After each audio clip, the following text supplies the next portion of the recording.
मुग्धा और उसकी सास के बीच पूरा समय सास के किसी ना किसी काम को लेकर मतभेद चलते ही रहते हैं।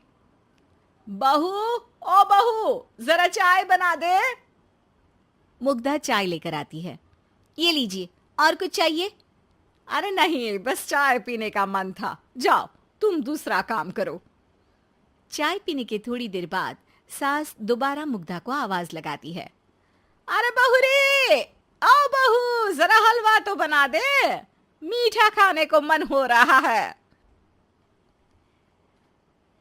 इसी तरह मुग्धा की सास पूरा समय कोई ना कोई काम बताकर उसे रसोई से बाहर तक निकलने नहीं देती। कभी चाय, कभी हलवा, कभी पानी तो कभी दूध, हर समय खाने को चाहिए। और उसके लिए अपने हाथ पैर बिल्कुल नहीं हिलाने। परेशान किया हुआ है इन्होंने। सास की जबरदस्ती परेशान करने की आदतों से दुखी मुग्धा एक शाम सचिन के साथ अपने कमरे में बैठी हुई बात कर रही होती है। सुनो जी, मम्मी जी की ये जानबूझकर मुझे परेशान करने की फरमाइशों से मैं बहुत फ्रस्ट्रेट हो चुकी हूँ। पूरे दिन में एक सेकंड का आराम नहीं मिलता। रसोई से बाहर कदम रखती नहीं कि बहू ये बना दे, बहुरी वो बना दे। अरे इनकी फरमाइशें चलती ही रहती है। अरे मुग्धा, माँ खाने की शौकीन है, पर उम्र हो चली है, खुद खाना नहीं बना सकती, इसलिए तुमसे बोलती है।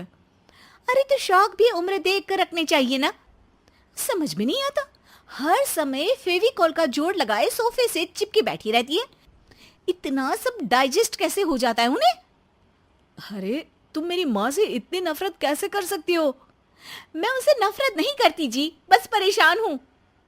जहां मुग्धा अपने पति से ये सब बोल रही होती है, वहीं उसकी सास भी कमरे के बाहर दरवाजे से कान लगाए सारी बातें सुन रही होती है और अगली दोपहर रसोई में मुग्धा के पास जाती है। बहू, आज ना मेरा कुछ मसालेदार खाने का मन है। तो चाय बना दूं? मुझे बहुत पसंद है। अरे ना, ऐसा कर लिट्टी चोखा बना ले। और हाँ, जितना मसाला बातों में मिलाकर पति को सुनाती हो ना, सब्जी में भी वैसे ही डाला करो, खाना स्वादिष्ट बनेगा। सास की बात सुनकर मुग्धा हैरान रह जाती है।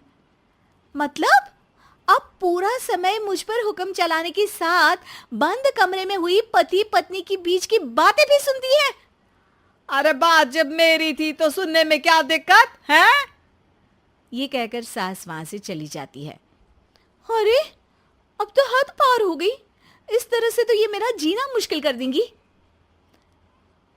मुग्धा सास की हरकतों से परेशान उसका हल सोचने लगती है और इसी तरह कुछ दिन बीत जाते हैं, जिसमें सास का जन्मदिन आता है। मुग्धा बहुत खुशी के साथ अपनी सास को एंड्रॉयड मोबाइल गिफ्ट करती है। मम्मी, आपको सबसे बात करने के लिए बहुत दिक्कत होती है ना? कभी सचिन तो कभी मुझे बोलना पड़ता है, पर इस मोबाइल से आपको कोई दिक्कत नहीं होगी। एक जगह बैठे बैठे बहुत कुछ कर सकती हैं अब आप। मोबाइल देख सासू माँ खुश हो जाती है, पर उसे इस्तेमाल करना तो आता नहीं, इसलिए साइड में रख देती है। जिसे देख मुग्धा घर का सारा काम छोड़ मोबाइल सेट कर सास को इस्तेमाल करना सिखाने लगती है, जिसके बाद अब सास पूरा समय मोबाइल में ही लगी रहती है। हाय, जब से मम्मी को मोबाइल मिला है मेरी लाइफ में कितनी शांति आई है। अच्छा है, इसी तरह बिजी रहे तो मैं भी सुकून की जिंदगी जी पाऊंगी। अब मुग्धा जब मन करे काम करना, जैसा चाहे वैसा खाना बनाकर खाना, पूरा समय रिलैक्स और खुश रहने लगती है। क्या बात है, आजकल तुम बहुत चहक रही हो। अरे मम्मी जी से छुटकारा जो मिला है, अब ना फरमाइशें ना छुप छुप कर बातें सुनना। अच्छा, तो मोबाइल गिफ्ट करने की ये स्कीम थी। इसी तरह दिन बीतते हैं और अब मोबाइल पर लगी सास फरमाइशों की जगह सवालों के लिए बहू को आवाजें लगाना शुरू कर देती है।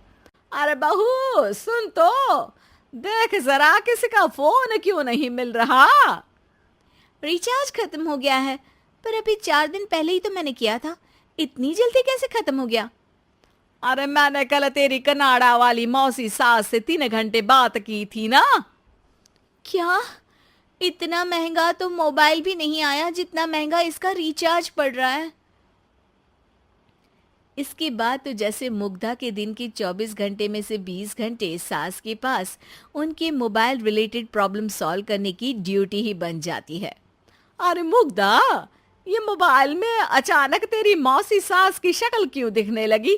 और ये तो हिल भी रही है। मम्मी, ये गूगल डुओ का वीडियो कॉल है। इसमें आप बात करने के साथ एक दूसरे की शक्ल भी देख सकती हो। अच्छा, ये तूने मुझे पहले क्यों नहीं बताया? अब बताने के लिए पहले नहीं बताया। इसी बीच सचिन भी वहां आ जाता है और सास अपनी वीडियो कॉल में बिजी हो जाती है। क्यों, सास बहू में क्या गपशप चल रही है? इसे गपशप नहीं, दिमाग का दही होना बोलते हैं। पर तुम तो मम्मी को मोबाइल देकर बहुत खुश थी, फिर क्या हुआ? हाँ, उसका सुकून भी कुछ ही दिन मिला। अब घर के टंटे खत्म हुए तो मोबाइल की टिंग टिंग शुरू हो गई। देखो भाई, कुछ पाने के लिए कुछ खोना तो पड़ता है। आखिर तुमने मोबाइल अपने फायदे के लिए ही तो दिया है, तो फिर सवालों के जवाब भी देने पड़ेंगे, क्योंकि जब तक उनके हाथ में ये फुंथरू रहेगा, तुम्हारी लाइफ में प्राइवेसी और सुकून रहेंगे। कहने का मतलब है अगर इससे प्यार बढ़े तो दाग अच्छे हैं। अरे मुझे पहले दिन से ही पता है मोबाइल किस मकसद से दिया गया है। भूलो मत, इससे पहले मैं बातें ही सुनती थी। सास की ये बात सुनकर मुग्धा शॉक में और सचिन हंसता रह जाता है।